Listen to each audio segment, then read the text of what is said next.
All right, man. This regular season is officially, finally over. Mind you, I'm recording this not knowing who won that Warriors-Memphis matchup, but I'm praying that Stephen Curry pulled it out because I don't want Steph's season to end, man. Like, no shade to Memphis, but that's just what I want. In this video, I'm pretty much going to give you guys my takeaways and what I learned this regular season. Y'all know I love these videos. Now, really quickly, make sure you guys are following my social media sites, and most importantly, have your notifications turned on. Literally within like the next 8 or 9 hours, I'm dropping another video giving y'all my full prediction of the NBA playoffs. So get ready for that.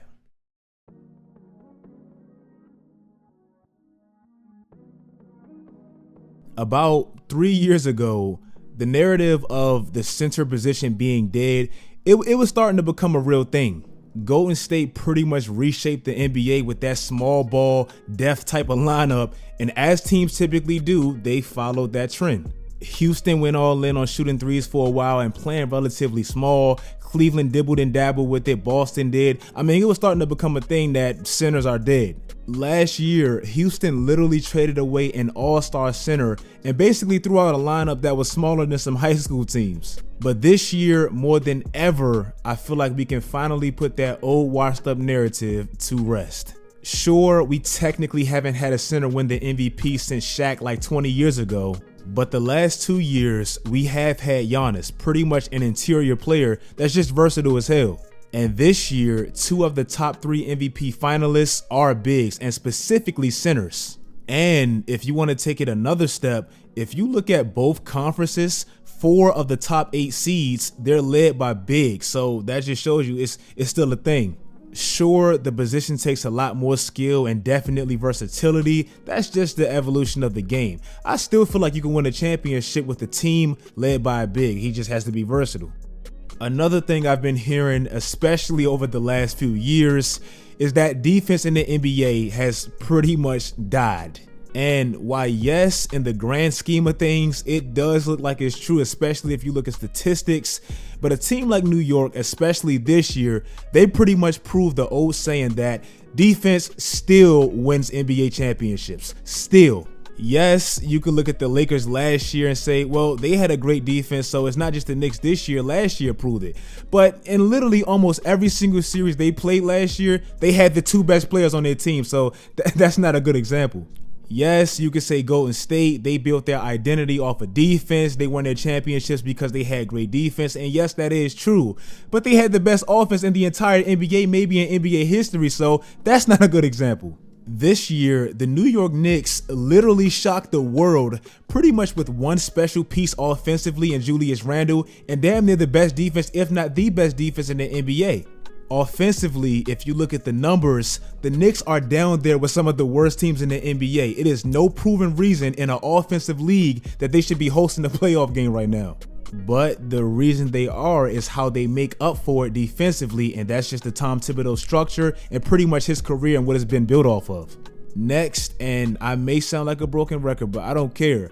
This year, Stephen Curry proved that he still, even to this day, should be in the conversation for the best player in the world. I don't care what nobody says. Never forget, literally 8 to 9 months ago, Kenny Smith said this, followed by comments like this. Steph, how do you like that three Steph, from, what, 36 feet? I don't think you could shoot as deep as him, Steph. I got to see it when you come back.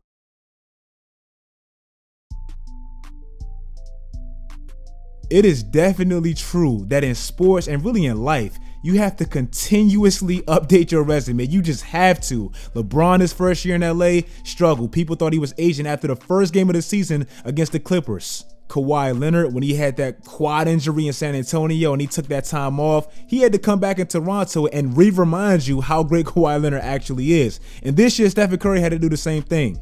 Whether he won tonight's game or not, and I hope and pray he did, bro, I really do. It's safe to say this man, 1, cemented his legacy, and 2, his individual success was never about the team. It was about Stephen Curry.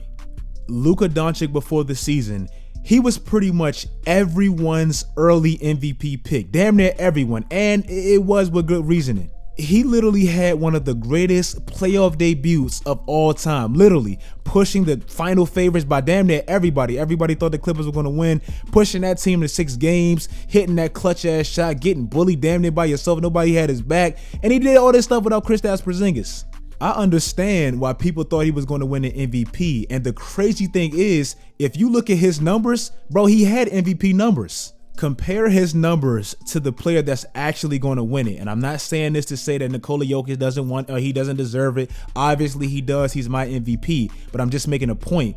If you compare his numbers, it's not too far off. While Nikola Jokic is about to win his first MVP, and deservingly so, Luka Doncic is probably not even going to get a vote. Like probably not one. My point and why I bring all this up and compare these two players is the fact that we always say this player is a future MVP. I just seen Jason Tatum holding the trophy after he scored 50, saying he's a future MVP. Karl Anthony Towns had that tag. Like, we always say this, but bro, winning the MVP in today's modern advanced ass NBA, bro, it's hard, like very hard. The bar and the criteria, bro, it's set very, very high. I dead ass think you could look at about 5 to 6 to 7, maybe even 10 players that have MVP style of numbers, and they probably won't even get a vote. Giannis, he literally just had his 3rd MVP season. Look at his numbers and compare it to his first 2. Bro, he just did it for the 3rd consecutive time. Probably not even going to get a vote or any type of consideration because it's so damn hard now. It's not about having just great numbers. Like, your numbers have to be just as good, if not better, than your contemporaries. You have to play damn near every single night. You have to have great advanced stats. Your team has to have a specific seed, and like it's so much that goes into the MVP now. I don't know who's gonna ever win MVP because it's that tough. And lastly, I want to talk about how hard and complex the NBA draft really just became. Last year, I made a video titled The Luka Doncic Trap, and pretty much in that video, I told you guys it's going to be a lot of bust out of Europe and out of overseas and all that, specifically because of Luka Doncic. Now that we have plenty of international success stories and we really see how great these kids are over there, that's basically professionals as teenagers, it's going to be a lot more teams taking big swings, which inevitably is going to lead to a lot more misses, aka bust. The reason I bring that up for this specific video and this specific year is because of who's probably going to win the Rookie of the Year, LaMelo Ball. We all know the unorthodox ass path that LaMelo took to even be in the NBA, and already he's more advanced in specific categories of basketball than half the NBA, already at just like 19 years old. I truly believe the biggest difference between Lonzo and LaMelo's careers and really their rookie seasons, I don't think it's really talent. I truly believe it's their experiences coming into the NBA. Never forget that Lonzo was supposed to be this generational talent that had the exact same attributes as LaMelo Ball right now. But the difference is Lonzo literally had a straight, narrow, comfortable ass path right to the NBA. And I'm not saying he didn't work hard. I'm just saying his environment. High school was in California, college, UCLA, NBA, the LA, like the Los Angeles Lakers. He was always on a straight, narrow ass path. Look at his little brother and really what he went through. Bro, he got taken out of high school and put in Lithuania, where the food was different, the environment was different, the culture, the speaking, the language. He even said, bro, the play style, how it was officiated, everything was different. Then he goes to Australia, where again, it's another different environment and you have to learn how to recommunicate with your teammates. All this stuff, I think it ultimately made him a better player and really who he is right now. I said this last year, and with LaMelo just having this success this year, I believe it again. Teams are more than ever, especially with the success of all the Bro, look how international the players are right now. Luka Doncic, Joel Embiid, Giannis, all this stuff. Teams are going to take more risk, and that's going to lead to more bust, unfortunately. If you guys like this video, make sure you guys like the video. Like I said, make sure your notifications are on because I will be posting my predictions. Get ready to get mad if you're a fan of a team that's going home early. Make sure you guys turn on my notifications, follow my social media sites, do all that great stuff, guys. And until next time, as always, stay tuned.